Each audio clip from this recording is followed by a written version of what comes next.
नमस्कार, मैं doctor Jyoti Yadav, fertility specialist, obstetrician with more than 15 years of experience. और आज हम जिस टॉपिक पे बात करने जा रहे हैं वो है हमारी प्रेगनेंसी का इनिशियल मंथ्स का टाइम। एंड यदि हम उसमें बात करें तो हमारे लिए सबसे इम्पोर्टेंट वीक जो बनता है वो है हमारा 6th वीक का टाइम।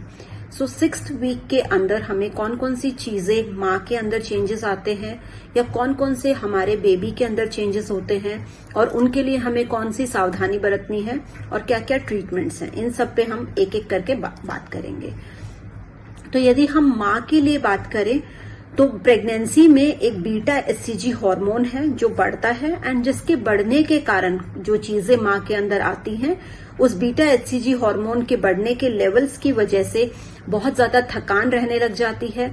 नौजिया वाली फीलिंग आने लगती है कि जिसको हम जी मिचलाना कहते हैं, या कुछ कुछ पेशेंट्स को वॉमिटिंग की सेंसेशन रहती है। एंड ये वॉमिटिंग और नौजिया की सेंसेशन को हम मॉर्निंग सिकनेस भी बोलते हैं, लेकिन इसका मतलब ये नहीं है कि ये मॉर्निंग सिकनेस सिर्फ सुबह के टाइम होती है। ये कभी भी होती है जब भी माँ का पेट बहुत टाइम तक खाली रहता है तो ये आपको जी मिचलाना या वॉमिटिंग वाली सेंसेशंस आने लगती हैं। इसके अलावा ब्रेस्ट के अंदर पेन रहने लग जाता है, ब्रेस्ट हेवीनेस भी होती है किसी किसी को,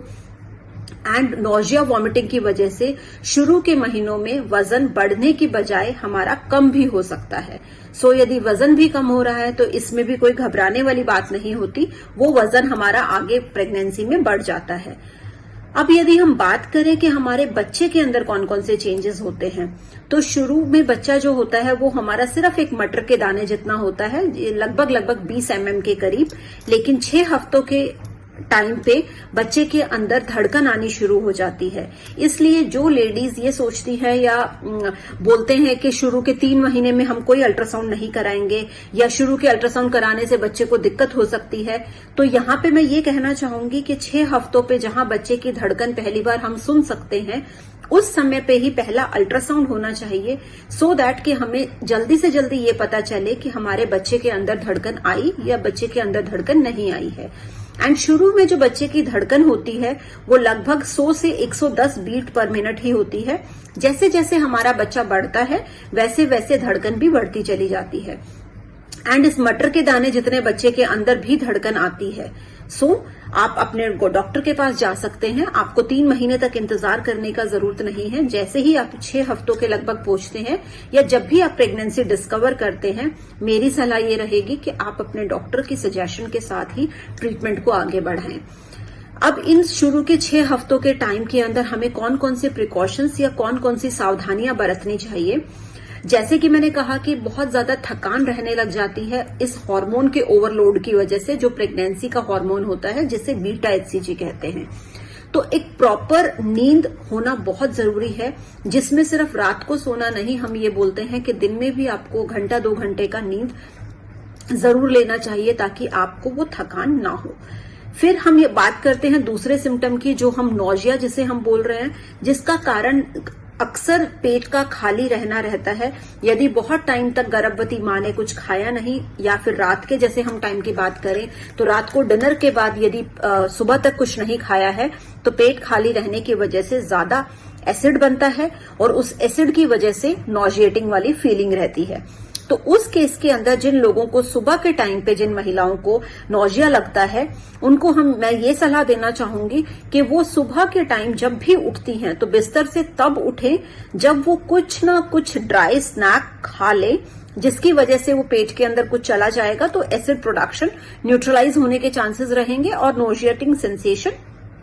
कम फील करेंगी। सो उन स्नैक्स के बारे में जो हम खा सकते हैं, दे कैन बी या तो टोस्ट की फॉर्म में या कोई ब्रेड स्लाइस की फॉर्म में या नमकीन बिस्किट की फॉर्म में या इवन थोड़ा सा मिठाई की फॉर्म में भी कोई भी चीज पहले खाएं, आराम से बिस्तर में 10-15 मिनट लेटें और उसके बाद हम उठ के अपने रेगुलर डेली एक्टिविटीज के ऊपर जाएं।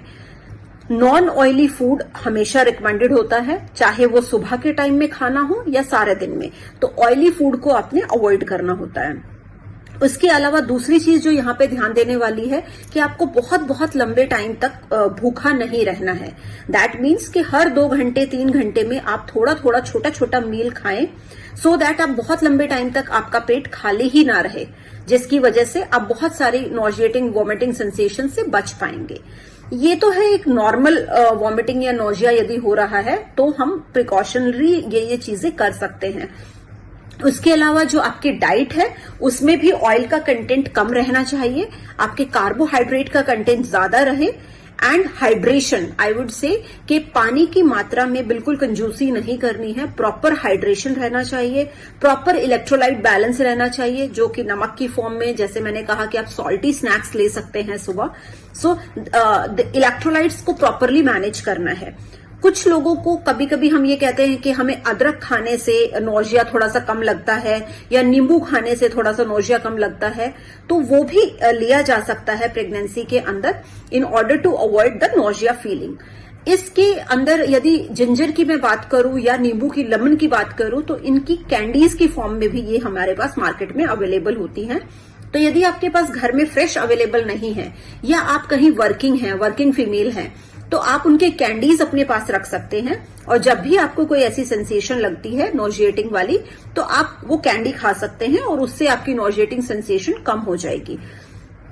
अब जो ध्यान देने वाली बात है वो ये कि यदि आपको एक्सेसिव वॉमिटिंग्स हैं, जिसको हम बोलते हैं हाइपर एमेसिस ग्रेविडेरम, तो इन केस एक्सेसिव वॉमिटिंग हो रही है और 24 घंटे तक आप उस वॉमिटिंग को कंट्रोल नहीं कर पा रहे हैं या नोजिया इतना ज्यादा है, वॉमिटिंग्स हैं, इन दैट केस यदि मैं बात करूं तो आपको उस चीज को इग्नोर नहीं करना है, बिकॉज एक्सेस वॉमिटिंग की वजह से आपका इलेक्ट्रोलाइट इम्बैलेंस होगा, and because of electrolyte imbalance that effect even goes to your brain, and when it goes to brain it can cause encephalopathy, that is a serious condition। so हमें उस stage तक पहुंचने से पहले अपने doctor के पास जरूर जाना है, एंड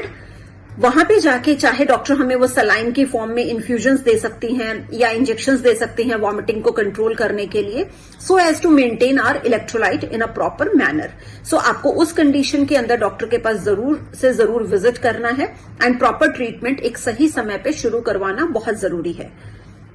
अब हम शुरू के हफ्तों की बात करें तो यहाँ पे एक और चीज जो इम्पोर्टेंट है वो मैं बताना चाहूंगी कि ब्लड ग्रुप। अक्सर पेशेंट ये बोलते हैं कि मेरा और मेरे हस्बैंड का ब्लड ग्रुप सेम है, तो डॉक्टर हमारे बच्चे में तो कोई प्रॉब्लम नहीं होगी। तो ब्लड ग्रुप से लेके बच्चे में क्या प्रॉब्लम होती है जिसके लिए माँ बाप अक्सर चिंतित रहते हैं, तो वो होती है कहीं ना कहीं